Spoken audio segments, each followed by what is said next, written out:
आप सभी को मेरा नमस्कार। मेरा नाम है अभिषेक कुमार है। स्वागत है आपका मैथ्स मेनिया पे। तो इंटेंस मैथ रिवीजन का ये लेक्चर 10 है। अगर आपने पुरानी क्लासेस नहीं देखी है तो मैंने प्लेलिस्ट बना दी, आप वहाँ से उसको देख सकते हो। ठीक है।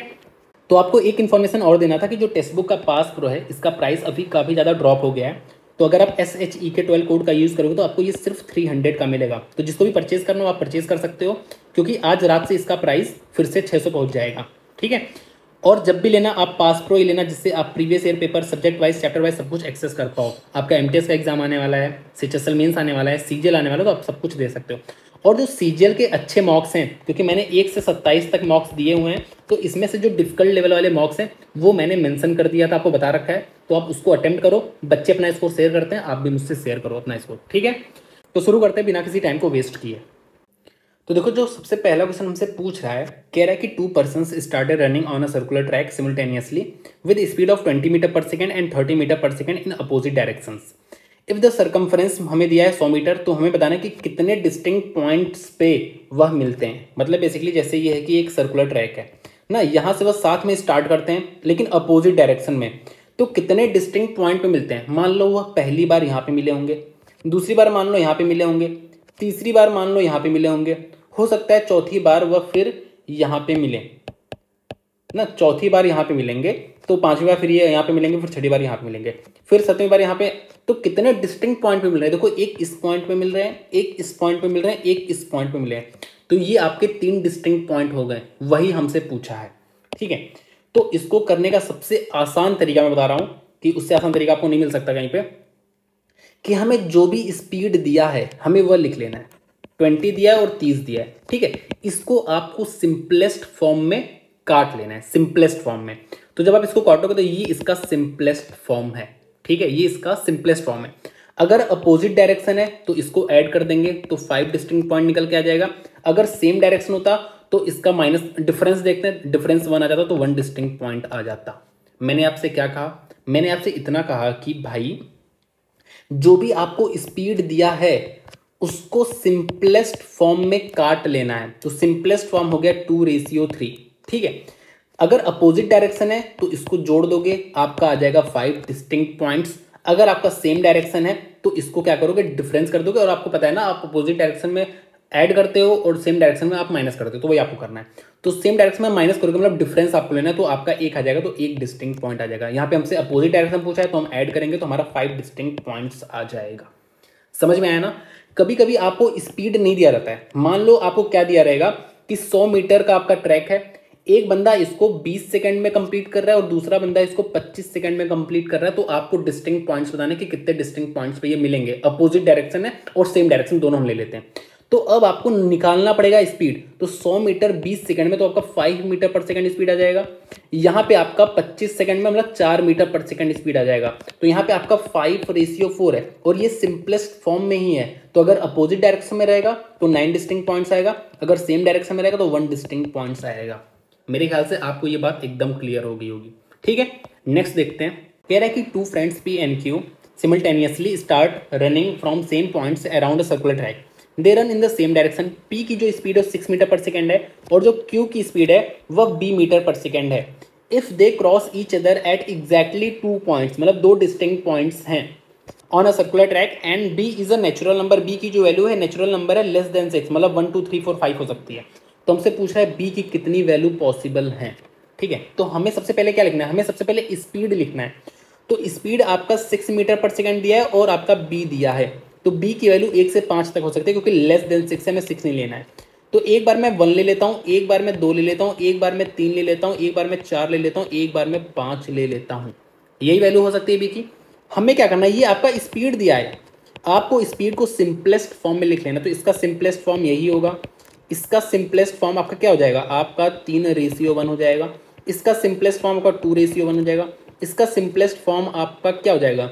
3:2 हो जाएगा। और इसका सिंपलेस्ट फॉर्म आपका 6:5 हो जाएगा। ये आपका सिंपलेस्ट फॉर्म है।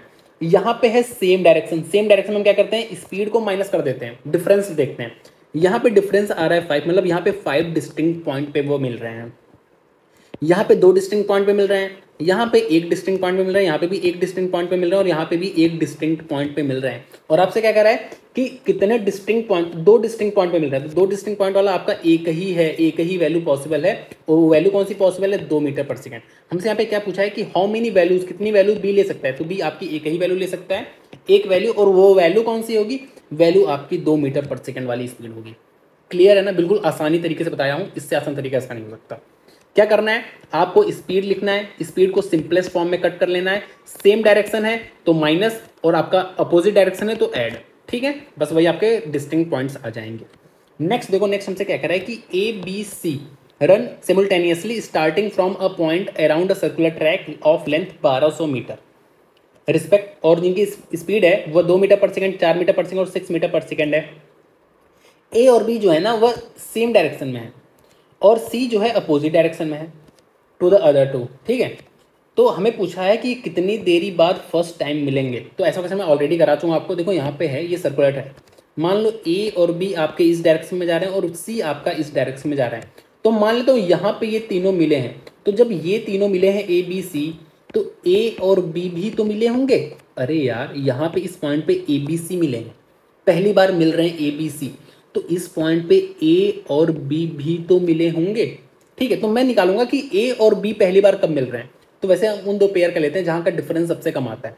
तो 2 और 4 का पहली बार आप डिफरेंस लोगे और 4 और 6 का आप ऐड करोगे, क्योंकि ये आपके अपोजिट डायरेक्शन में हो गया, ये आपका ए बी सी है ना, तो आप यहाँ पे डिफरेंस लोगे ए और बी का, और यहाँ पे आप क्या लोगे, सम लोगे, क्योंकि अपोजिट डायरेक्शन है। तो आपको सबसे छोटी वाली वैल्यू देखनी है, तो सबसे छोटी वाली वैल्यू इन दोनों के डिफरेंस से आएगी। तो आपको सबसे पहले ये निकालना है कि ए और बी सबसे पहली बार कब मिल रहे हैं। तो ए की वैल्यू है ए, बी की वैल्यू है बी, सॉरी 4, ए की वैल्यू है 2 और बी की वैल्यू है 4, सेम डायरेक्शन में, तो हम स्पीड को माइनस करेंगे, मतलब 2 मीटर पर सेकेंड। तो 1200 मीटर टोटल जो भी ट्रैक का लेंथ होता है upon speed, relative speed, relative speed क्या होगी, 2 मीटर पर सेकेंड। तो इतने देरी बाद ये मिलेंगे पहली बार, तो मतलब आपको यहाँ पे निकल के आ रहा है कि 600 सेकेंड बाद पहली मिलेंगे, या आप कह सकते हो कि आपका 10 मिनट बाद मिल रहे हैं, 10 मिनट बाद ए और बी पहली बार मिल रहे हैं। तो हो सकता है यहाँ पे सी मिले या ना मिले, अगर सी नहीं मिले तो हो सकता है 10 मिनट बाद पहली बार मिल रहे हैं, दूसरी बार 20 मिनट बाद मिलेंगे, तीसरी बार 30 मिनट बाद मिलेंगे, तो हो सकता है सी यहाँ पे आके मिल जाए, या यहाँ पे भी आके मिल सकता है, या यहाँ पे भी आके मिल सकता है, मतलब 10 का मल्टीपल ही होना चाहिए, क्योंकि जो ए और बी है ना वह 10 मिनट बाद मिल रहे हैं, तो फिर अगली बार 20 मिनट बाद मिलेंगे, तो मतलब 10 का मल्टीपल ही होना चाहिए। यहाँ पे 10 का मल्टीपल आपका सिर्फ एक ही आंसर है, तो आपके बाकी आंसर गलत हो जाएंगे, आपका ये वाला आंसर सही हो जाएगा, ठीक है, समझ गया ना। आ जाओ नेक्स्ट पे। तो ये जो है ना, ये जो क्वेश्चन आपका सी सेट में भी आ चुका है और सी डी एस में भी आ चुका है, तो ये कभी भी आपका टकरा सकता है, इस वजह से मैंने इंक्लूड कर दिया, बहुत ही ईजी है। तो आपको निकालना है basically H C F, largest number which divides, मतलब यहाँ पे एच सी एफ आपको निकालना है। तो जब भी आपको दिखे कि ए की पावर समथिंग -1 और ए की पावर समथिंग -1, इसका आपको एच सी एफ निकालना है, तो इसका जो एच सी एफ आएगा वो भी आपका ए की पावर समथिंग -1 आएगा। पहली बात तो आप ये ध्यान रखो, मतलब अगर आपसे ए की पावर समथिंग -1 और ए की पावर समथिंग -1 का एच सी एफ पूछा है, तो आपका जो एच सी एफ आएगा वो भी ए की पावर समथिंग -1 आएगा। जैसे यहाँ पे 2 की पावर समथिंग -1, यहाँ पे 2 की पावर समथिंग -1, तो इसका जो एच सी एफ आएगा वो 2 की पावर समथिंग -1 ही आएगा। अब ये समथिंग में क्या आ जाएगा, समथिंग में सिंपल ये है कि इन दोनों समथिंग का आपको लेना है एचसीएफ, क्योंकि एचसीएफ पूछा है, तो इन दोनों समथिंग का एचसीएफ कितना आ रहा है, 7 आ रहा है, तो ये भी आपका 7 आ जाएगा। तो 2 की पावर 7 -1 इनका एचसीएफ है। अब 2 की पावर 7 कितना होता है, 2 दूना 4 दूना 8 दूना 16 दूना 32 दूना 64 दूना 128, तो 128 -1 127, तो ये आपका आंसर हो जाएगा। समझ में आ गया ना, मैंने क्या बोला, अगर आपको ए की पावर समथिंग -1 और ए की पावर समथिंग -1 का एचसीएफ पूछा है, तो इसका एचसीएफ भी ए की पावर समथिंग -1 हो जाएगा। और ये जो समथिंग है, ये बेसिकली इस समथिंग और इस समथिंग का क्या है, एचसीएफ है, ठीक है। आ जाओ नेक्स्ट पे, नेक्स्ट करते हैं, आपको और अच्छे समझ में आएगा, ठीक है। तो यहाँ पे 3 की पावर समथिंग -9 है और 3 की पावर समथिंग -9 है, तो मैंने आपको क्या बोला कि ए की पावर समथिंग -1 और ए की पावर समथिंग -1 होना चाहिए, तो इसको आपको कन्वर्ट करना पड़ेगा। तो आप जब 9 कॉमन लोगे तो ये आपका 3 की पावर 27 -1 बचेगा, और ये आपका 9 कॉमन लोगे तो 3 की पावर 36 -1 बचेगा। अब आपको हाईएस्ट कॉमन फैक्टर निकालना है, तो आपको देखो एक बार तो आप 9 निकाल पा रहे हो, हाईएस्ट कॉमन फैक्टर में पता है ना कि आप इसमें से और इसमें से क्या मैक्सिमम टू मैक्सिमम कॉमन निकाल सकते हो। तो आपने 9 तो आपने बाहर निकाल लिया, अब आपको दिख रहा है इस दोनों में से आपको मैक्सिमम कॉमन निकालना है। तो वही तो HCF है, मतलब आपको इन दोनों का HCF निकालना है। तो इन दोनों का HCF क्या आएगा 3 की पावर समथिंग -1, और ये समथिंग क्या है, इन दोनों का HCF है। 27 और 36 का जो HCF होता है वो 9 होता है। तो आपको ये आंसर में नहीं दिख रहा, मतलब आपको 9 जो है ना अंदर डाल दिया, मतलब 3 की पावर 11 माइनस आपका 9 आंसर हो जाएगा। तो ये आपका HCF है। तो डी वाला ऑप्शन आपका सही हो जाएगा। मेरे ख्याल से आपको क्लियर है, बहुत ही मतलब ईजी लैंग्वेज में मैंने आपको बताया है। आ जाओ नेक्स्ट पे। The base of a right prism is an equilateral triangle with each side measuring 4 centimetre. अगर उसका lateral surface area 120 centimetre square है तो हमें वॉल्यूम बताना है। मैंने आपको हर बार बताया है कि जो प्रिज्म है, prism is like a cylinder and pyramid is like a code. ऐसा क्यों बोलता हूं मैं कि इसका आप सिलेंडर का अगर मैं आपसे पूछूं कि आप मुझे बता दो कर्व्ड सरफेस एरिया, तो आप बोलोगे 2πr/h। ये 2πr क्या है, ये आपका पेरीमीटर ऑफ बेस है, perimeter of base into height. और यही फॉर्मूला आपका प्रिज्म का भी होता है।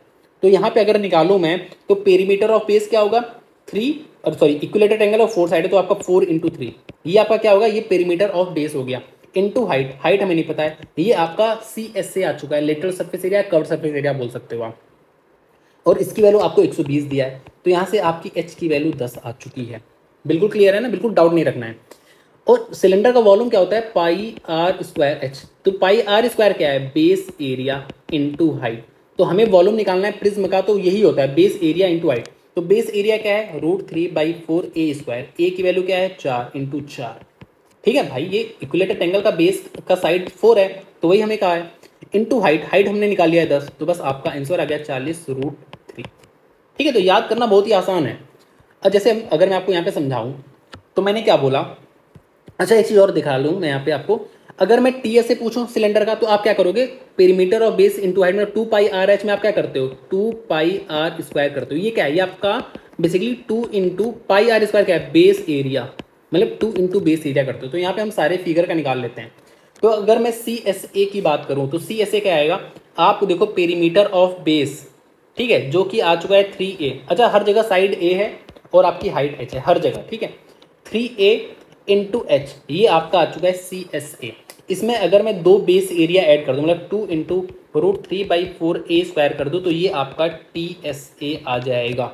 अगर मैं वॉल्यूम की बात करूं तो वॉल्यूम क्या होता है, base area √3/4a² into height, ये आपका क्या हो गया, base area into height, volume आ चुका है। यहाँ पे अगर मैं बात करूँ तो अगर मैं LSA की बात कर रहा हूँ या CSA की बात कर रहा हूँ तो आपका 4a इनटू हाइट आ जाएगा।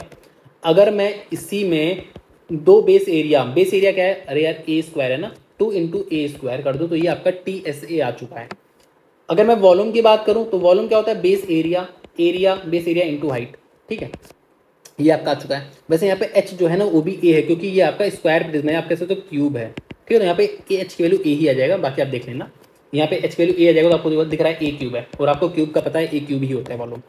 अगर मैं यहाँ पे बात करूँ तो यहाँ पे 5a पेरीमीटर इनटू हाइट, ये आपका CSA आ चुका है। और अगर मुझे यहाँ पे निकालना हो टोटल सरफेस एरिया, तो आपको साइड देख के नहीं पूछेगा, क्योंकि आप इसका एरिया नहीं निकाल सकते। अगर आपको साइड दे दूँ, आप बता दो पेंटागन का एरिया क्या होता है, आपको नहीं पता, पूछेगा भी नहीं। तो आपको एरिया दिया रहेगा, तो बेस एरिया इनटू 2 कर दोगे, मतलब क्योंकि 2 बेस एरिया होगा ना, एक ऊपर एक नीचे, तो ये आपका TSA हो गया। अगर मैं वॉल्यूम पूछूं तो volume base area into height.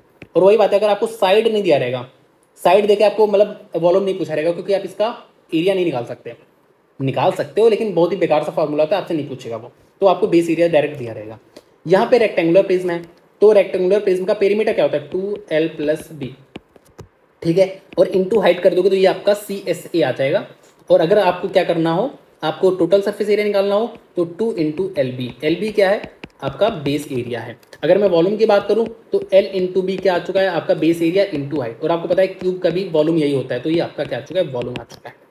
अगर मैं इसके बेस एरिया की बात करूं तो यहाँ पे आपको साइड देके पूछ लेगा, क्यों, क्योंकि भाई आपको पता है कि हेक्सागन का एरिया कैसे निकालते हैं, ठीक है। वैसे पहले मैं यहाँ पे CSA की बात करता हूँ, तो 5a × हाइट। अगर मुझे TSA निकालना हो, मतलब यहाँ पे मैं 2 बेस एरिया को ऐड करूंगा, तो 2 × बेस एरिया बेस एरिया मतलब हेक्सागन का एरिया, मैंने आपको बताया हेक्सागन का जो एरिया होता है, आपको अलग से फॉर्मूला याद नहीं करना है, बेसिकली 6 इक्विलेटरल ट्रायंगल के बराबर होता है, तो 6 √3/4a², ये इसका TSA आ चुका है। अगर मैं वॉल्यूम की बात करूं तो बेस एरिया क्या है, 6 इक्विलेटरल ट्रायंगल के बराबर होता है, तो 6 √3/4a², और into height, base area into height. अगर मैं ऑक्टागन में पूछूँ तो 8a इंटू हाइट आपका ये आपका क्या हो गया, ये आपका CSA हो गया।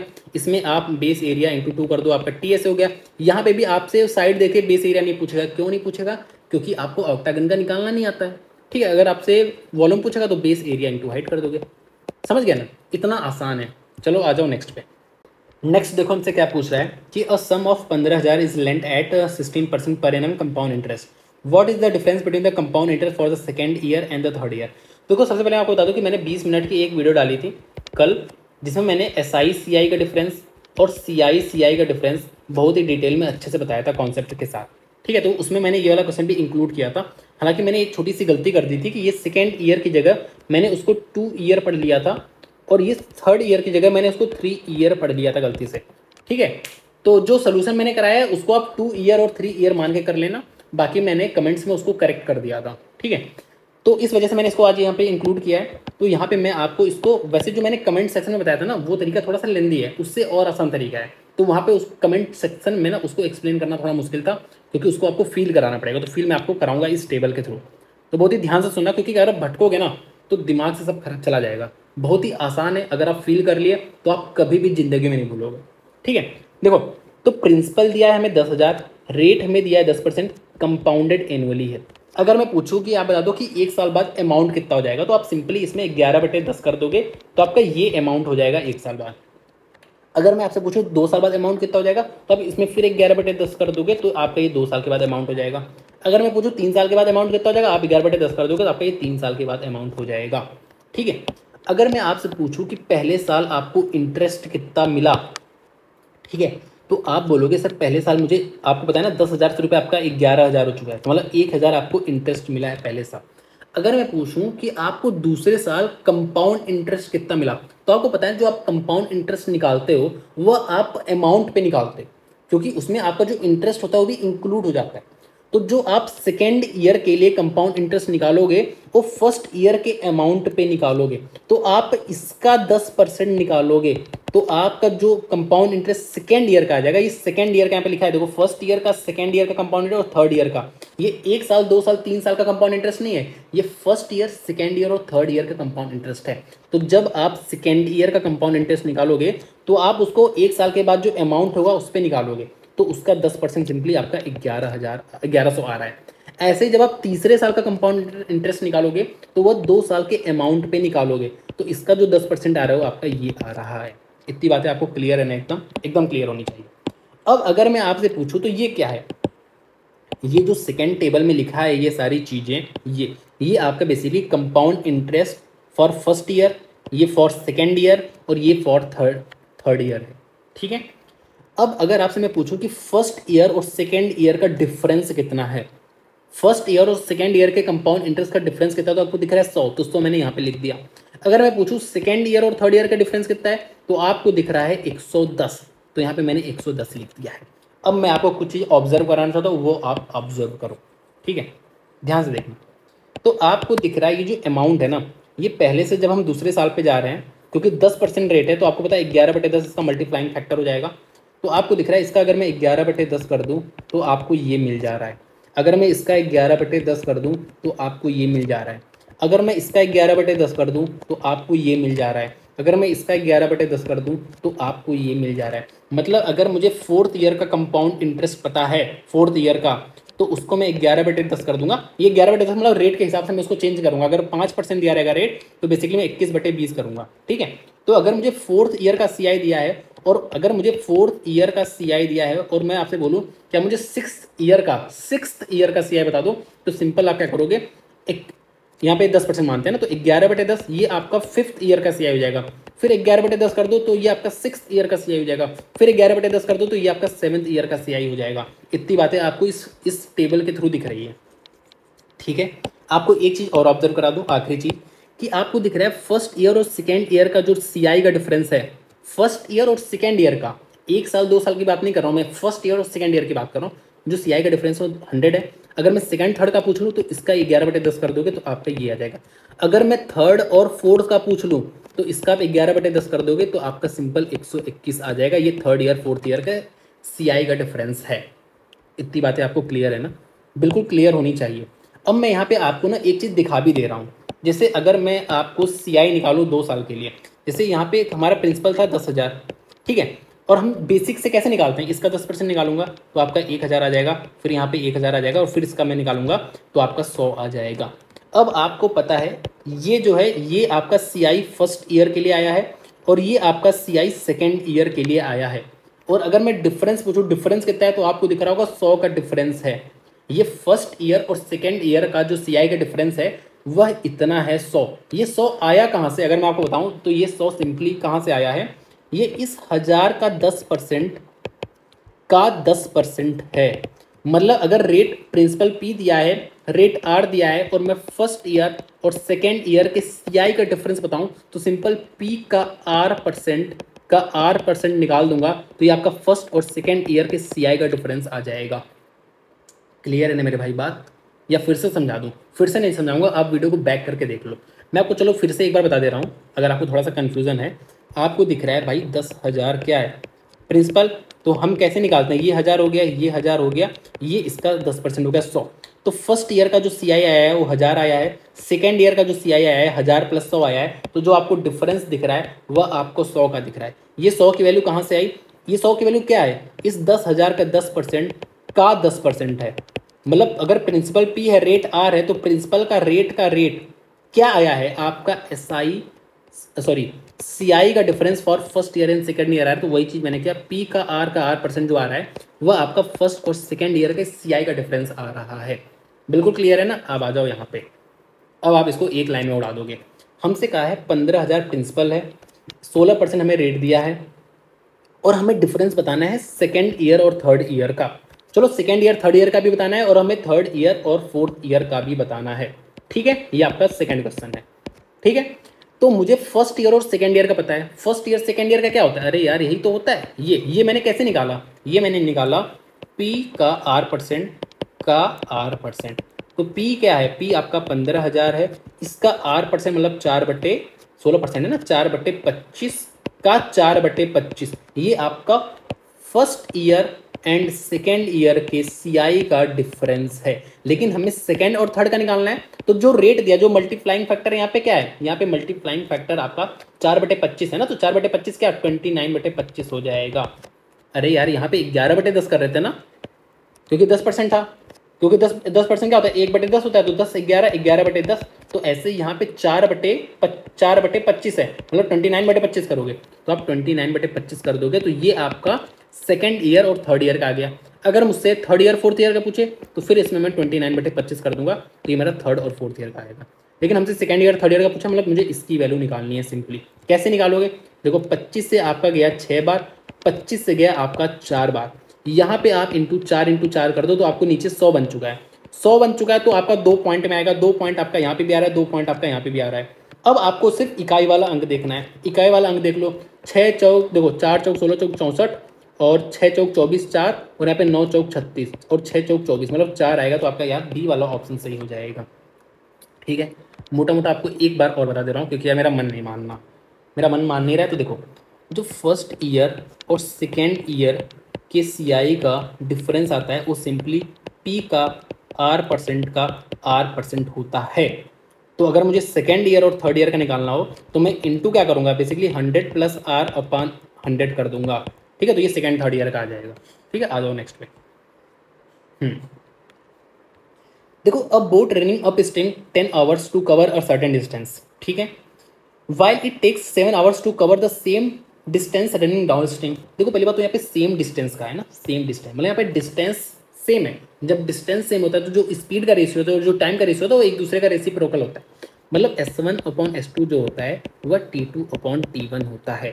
ठीक है, तो हमें बेसिकली क्या करना है, हमें सिंपली यहाँ पे अप स्ट्रिंग का टाइम दिया है, यहाँ पे डाउन स्ट्रिंग का टाइम दिया है। ये टाइम मुझे दिया है 10 आवर, तो मुझे यहाँ पे दिया है 7 आवर। तो अगर मैं इसका रेसिप्रोकल कर दूँ या रिवर्स कर दूँ तो ये आपका स्पीड का रेशियो आ जाएगा। ठीक है, और मैंने आपको बताया था कि ये अप स्ट्रीम की स्पीड है, ये डाउन स्ट्रीम की स्पीड है, तो इसका जो मिड पॉइंट होगा, मिड पॉइंट क्या है, मिड पॉइंट 8.5 है, ये स्पीड ऑफ बोट है। ठीक है, और जो मिड पॉइंट और इसके बीच का जो गैप होता है या इसके बीच का जो गैप होता है वह आपका स्पीड ऑफ रिवर होता है। तो आप देखो यहाँ पे कितना आ रहा है 1.5, इधर भी वही आएगा क्योंकि ये मिड पॉइंट था। तो 1.5 आपका स्पीड ऑफ क्या है, स्पीड ऑफ रिवर है या करंट है। आपसे क्या पूछा है कि find the ratio of speed of boat and that of water current. Speed of boat कितना है, 8.5 है, और ये कितना है, 1.5 है। तो आपको दिख रहा है 17:3। कोई भी डाउट आपको नहीं होना चाहिए। क्लियर है ना। आ जाओ नेक्स्ट पे। देखो, a man can row 10 km/h in still water when the river is running at a speed of 4.5 km/h. It takes him 2 hours to row to a place and come back to the initial point. अच्छा, मतलब एक बार down stream जा रहा है, एक बार up stream जा रहा है। तो देखो, एक बार यहाँ से यहाँ जा रहा है, ये आप डाउन स्ट्रीम जा रहा है। डाउन स्ट्रीम की स्पीड कितनी है, 10 + 4.5 मतलब 14.5 km/h स्पीड है डाउन स्ट्रीम। फिर यहाँ से यहाँ आ रहा है, ठीक है, तो उसको इसकी स्पीड कितनी होगी, 5.5 km/h, क्योंकि भाई 10 में से 4.5 घटा दोगे तो आपका 5.5 आएगा। अब आपको बताना है कि भाई दूरी कितनी है, हमें ये वाली दूरी बतानी है, बेसिकली ये वाली दूरी बतानी है यहाँ से यहाँ तक। अच्छा, मैं आपको एक बात यहाँ पे आपको दिख रहा होगा कि इक्वल डिस्टेंस है, ये S1 स्पीड है, ये S2 स्पीड है, मतलब दो equal distance speed S1 S2। तो हमें एवरेज स्पीड निकालना आता है। एवरेज स्पीड क्या होता है, 2S1 S2 upon S1 + S2। तो 2S1 क्या है भाई, जा 14.5 से रहा है, आ 5.5 से रहा है, तो 2S1 S2 upon S1 + S2 आपका 20 आ जाएगा। ये आपका एवरेज स्पीड आ चुका है। और आपको टोटल टाइम क्या लग रहा है, ये 2। तो मुझे स्पीड पता है एवरेज, मुझे टाइम पता है 2, तो मैं इससे मल्टीप्लाई कर दूंगा, ये मेरा टोटल डिस्टेंस आ चुका है। टोटल डिस्टेंस है क्या भाई, जाना और आना दोनों, ये आपका टोटल डिस्टेंस है। लेकिन आपको सिर्फ एक तरफ का ये डिस्टेंस निकालना, तो इसका हाफ कर दो। तो मैंने कर दिया इसका हाफ, ये आ चुका है आपका डिस्टेंस। तो 2 से 2 गया, 2 से 2 गया, 14 × 25 = 70। तो आपका ये वाला आंसर आएगा। आप इसको और भी कर सकते हो, चलो कर लो। तो 25 हाथ लगा दो, और 14 × 25 = 70, 72। तो 725 कर दो, तो आपका देखो 7.9875 आ रहा है, मतलब वही आपका 7.98 के आसपास आ रहा है। इस तरह से आप कर सकते हो, ठीक है। जरूरी नहीं है कि आप बोर्ड स्ट्रिंग वाला कॉन्सेप्ट लगाओ, आप इसको प्रैक्टिकली सोचो तो कितना आसान है। आ जाओ नेक्स्ट पे। The rate at which a sum becomes 4 times of itself in 12 year at simple interest will be. तो आपको दिख रहा है कि ये जो सम है ना 4 times हो जाए, मतलब आपका ये जो सम है 100 से 400 हो रहा है, मतलब आपको 300 इंटरेस्ट मिल रहा है। 300 इंटरेस्ट आपको 12 साल में मिल रहा है, मतलब ये 100% से 400% हो रहा है, 300% बढ़ रहा है। 300% आपको इंटरेस्ट मिल रहा है 12 साल में, तो एक साल में कितना इंटरेस्ट मिलेगा, एक साल में आपको 25% का इंटरेस्ट मिलेगा, और वही आपका रेट होता है। तो यहाँ पे 25% आपका करेक्ट आंसर हो जाएगा। आसान है कि नहीं। आ जाओ नेक्स्ट पे। नेक्स्ट हमसे कह रहा है a sum of money doubles itself in 7 year, मतलब एक पैसा 700 से 700 हो जा रहा है कितने सालों में, आपका 7 सालों में। तो आपका 600% बढ़ रहा है, 600% बढ़ रहा है। Sorry, I am really sorry, यहाँ पे बेसिकली डबल हो रहा है ना, मैंने ध्यान से पढ़ा नहीं। यहाँ पे आपका पैसा जो है 100 से 200 हो जा रहा है, मतलब 100% आपका पैसा बढ़ रहा है। 100% बढ़ रहा है पैसा आपका 7 सालों में। आपसे कह रहा है in how much time will becomes 5 times of itself, मतलब ये आपका 100 से 500 कितने सालों में हो जाएगा, मतलब आपका 400 कितने सालों में बढ़ जाएगा। तो 100% 7 साल में बढ़ रहा है, तो 400% आपका 28 साल में बढ़ेगा, क्योंकि ये आपका सिंपल इंटरेस्ट है। तो आपका 28 करेक्ट आंसर हो जाएगा। और कंपाउंड इंटरेस्ट वाला मैंने आपको पिछली वाली क्लास में कराया था। आ जाओ नेक्स्ट पे। तो नेक्स्ट हमसे क्या कर रहा है कि X Y together can complete a certain work in 48 days, ठीक है। They work together to complete they worked together for 15 days and Z joined them. All of three together completed the remaining work in 22 days. If the work done by Y in 8 days is equal to the work done by Z in 12 days, then X alone can complete 1/12 part of the original work. देखो आसान है, आपको बहुत ही दिमाग खोल के सोचना है, और मैंने ऐसे करा रखा है भर भर के क्वेश्चंस, और मैं वहीं से उठाया भी हूँ। मैं आपको बता दूँ कि अब मैंने आपके लगभग लेटेस्ट क्वेश्चन जो है ना सोचे मैं करा चुका हूँ। अब मैं अपनी जो क्लासेज है मेरी उसमें से मैं अच्छे से जो क्वेश्चन उठा रहा हूँ जो आपको पता होना चाहिए, ठीक है। तो देखो देखो यहाँ पे एक्स वाई जो है ना किसी काम को 48 दिन में करते हैं, ठीक है, और एक्स वाई ने 15 दिन तक ही काम किया है, मतलब एक्स वाई ने 15 दिन का काम किया और एक्स वाई ने 33 दिन का काम अभी नहीं किया है। अरे यार, एक्स वाई 48 दिन तक काम करते हैं, 15 दिन का काम उन्होंने कर लिया है, 33 दिनों का काम उन्होंने नहीं किया है। तो मतलब एक्स वाई का जो रिमेनिंग काम, जो काम बचा है वो इतना बचा है, एक्स वाई इंटू 33। मैं एक बार अच्छे से लिख देता हूँ, जो काम बचा है बेसिकली एक्स वाई इंटू 33 काम बचा है अभी। और जो बचा हुआ काम है अब जेड भी ज्वाइन कर ले, मतलब एक्स वाई जेड तीनों मिलकर करते हैं और वह 22 दिन में करते हैं। मतलब जो बचा, ये काम बचा है और ये बचा हुआ काम ये लोग कर रहे हैं, एक्स वाई जेड मिल के कितने दिन में कर रहे हैं, आपका 22 दिन में कर रहे हैं। तो ये काम आपका बराबर होगा कि नहीं, क्योंकि एक्स वाई का 33 दिन का काम बचा है और वही काम एक्स वाई जेड 22 दिन में कर रहे हैं। तो आपको यहाँ से एक्स वाई और एक्स वाई जेड की एफिशिएंसी आ रही होगी। तो एक्स वाई की एफिशिएंसी बेसिकली आपकी 2 आ रही है, एक्स वाई जेड की एफिशिएंसी आपकी 3 आ रही है। मतलब एक्स प्लस वाई, ये आपका मल्टीप्लाई नहीं है, प्लस ही है, इसको प्लस की तरह ही देखना। लिखने में आपको मतलब जरूरी नहीं कि एकदम लिखो ही एकदम स्टैंडर्ड फॉर्म में। तो जो एक्स वाई की एफिशिएंसी आ रही है वो आपकी आ रही है 2, और एक्स वाई जेड की जो एफिशिएंसी आ रही है वो आ रही है 3। मतलब जेड की एफिशिएंसी सिंपली 1 आ रही है। क्लियर है ना। आ जाओ नेक्स्ट पे। इफ जो y 8 दिन में जितना काम करता है उतना आपका z 12 दिन में करता है, मतलब y जो काम 8 दिन में करता है z उस काम को 12 दिन में करता है। तो यहाँ से आपकी y और z की एफिशिएंसी आ चुकी है, y की एफिशिएंसी 3, z की एफिशिएंसी आ चुकी है 2। तो इसको मैं 2 ही बना लेता हूँ ना। तो अगर मैं इसको 2 बना लूँ तो आपको सबको 2 2 से मल्टीप्लाई करना होगा। मतलब ये आपका 4 आ जाएगा, ये आपका 6 आ जाएगा और आपका ये 2 आ जाएगा। तो मतलब z की एफिशिएंसी 2 है, एक्स वाई जेड की एफिशिएंसी 6 है और एक्स वाई की एफिशिएंसी 4 है। तो अगर इसकी एफिशिएंसी 2 है तो इसकी एफिशिएंसी कितनी होगी, 3 होगी। वाई की एफिशिएंसी अगर 3 है तो एक्स की एफिशिएंसी क्या है, एक्स की एफिशिएंसी 1 है। क्लियर है ना मेरे भाई। अरे यार देखो यहाँ पे एक्स और वाई की एफिशिएंसी 4 है, एक्स वाई जेड की 6 है, जेड की 2 है और जेड की 2 है तो वाई की 3 है। यहाँ पे लिखा है ना जेड की 2 है वाई की 3, हमने यहाँ से निकाला। तो आपकी एक्स की 1 हो गई कि नहीं, एक्स की एफिशिएंसी बना चुके। अब हम कर सकते हैं, हमें पता है एक्स वाई किसी काम को 48 दिन में करते थे। टोटल काम कितना है, एक्स वाई की एफिशिएंसी कितनी है, 4 है। तो 4 × 48 ये टोटल काम हो चुका। अब आपको एक्स ही काम कर रहा है तो एक्स की एफिशिएंसी है 1, लेकिन उसको 1/12 काम करना है, मतलब ये हो गया 1/12। तो आपका यहाँ से 16 करेक्ट आंसर आ चुका है। ठीक है। अगर आपको समझ नहीं आ रहा दोबारा बैक करके सुन लो, बहुत ही ध्यान से हर बातें सुनोगे आपको क्लियर हो जाएगा। आ जाओ नेक्स्ट पे। तो नेक्स्ट देखो आपसे क्या कह रहा है कि a group of men decided to do a job in 13 days but 9 men left the work after each day. मतलब हर दिन बाद 9 आदमी काम छोड़ के जा रहे हैं। तो जो काम आपका 13 दिन में कंप्लीट होना था वह अब 16 दिन में हो रहा है, क्योंकि कुछ लोग छोड़ के जा रहे हैं तो आपका टाइम कंप्लीट होने में थोड़ा लेट होगा। ठीक है, तो 16 दिन लग जा रहे हैं। तो हमसे पूछ रहा है शुरू में कितने आदमी थे। तो मैं मान लेता हूँ शुरू में आपके एक्स आदमी थे, तो शुरू में आपका काम 13 दिन में कंप्लीट हो जाना था। मतलब अगर ये एक्स आदमी 13 दिन तक काम करते हैं तो आपका ये टोटल वर्क है, ये आपका काम कंप्लीट हो जाता है, मतलब ये आपका टोटल वर्क है। लेकिन अब क्या हो रहा है, अब हर आदमी, और एक बात है ना यहाँ पे आपका आदमी औरत नहीं है, तो मतलब सारे आदमी की आप एफिशिएंसी 1 मान के चलना। ठीक है, सारे बंदों की एफिशिएंसी 1 है।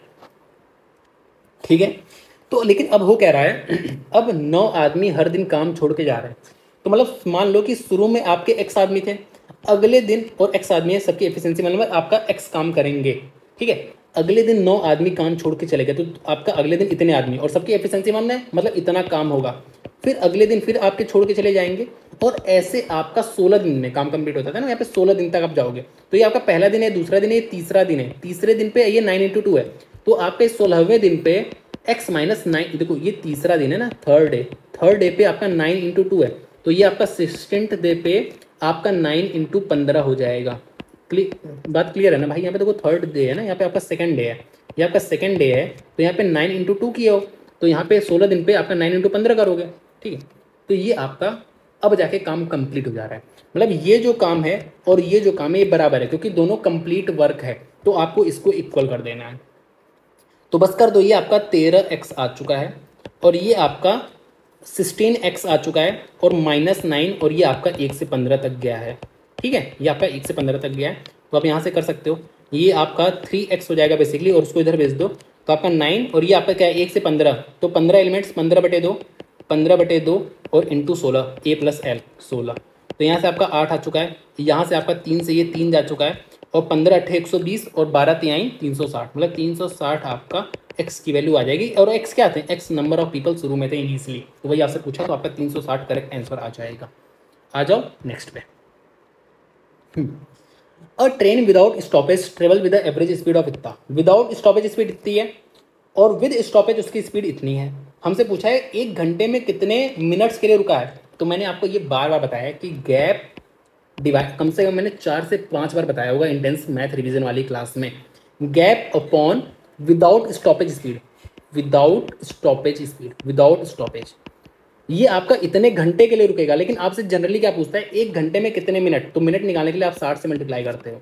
ठीक है, तो वही चीज़ है, आपका गैप कितना आया है, आपका गैप आया है 13 का, और 13 बटे नॉर्मल स्पीड मतलब विदाउट स्टॉपेज 65 और इंटू 60, तो आपको दिख रहा है बेसिकली 12 मिनट आ रहा है। ठीक है, यहाँ पे भी सेम चीज़ है, आपकी विदाउट स्टॉपेज स्पीड इतनी है, विद स्टॉपेज इतनी है, तो गैप आपका 16 का है, और आपका नॉर्मल स्पीड विदाउट स्टॉपेज 80 है, और 1 घंटे में कितने मिनट के लिए पूछा है, तो इंटू 60 कर दोगे, तो आपका यहाँ से 8 दूना, तो ये 0 गया, 6 दूनी 12, तो आपका 12 मिनट्स आ गया है। तो आपका कौन सा ए वाला ऑप्शन आपका सही हो जाएगा। मुझे उम्मीद आपको सारी बातें समझ में आई होंगी। ठीक है, और बस यही है, इतनी चीज़ें हैं। आपका पिरामिड में अगर मैं रिकॉल कराना चाहूँ तो पिरामिड क्या होता है, पिरामिड इज़ लाइक अ कोन का आपका वॉल्यूम क्या होता है, 1/3 पाई आर स्क्वायर एच। ठीक है, ये क्या है, पाई आर स्क्वायर क्या है, पाई आर स्क्वायर आपका बेस एरिया है, ये आपका हाइट है। मतलब अगर मैं पिरामिड का वॉल्यूम पूछूं तो 1/3 बेस एरिया इंटू हाइट होता है। ठीक है, बाकी हमने इसका TSA CSA सब कुछ देखा था, वो फिगर के थ्रू आपको बहुत ही इजीली समझ में आएगा। यहाँ पे फिगर नहीं रखा है, वरना मैं वो भी समझा देता हूँ। तो आज के लिए इतना रखते हैं। Thank you so much. आप बता देना आपको क्लास कैसी लगी। ठीक है।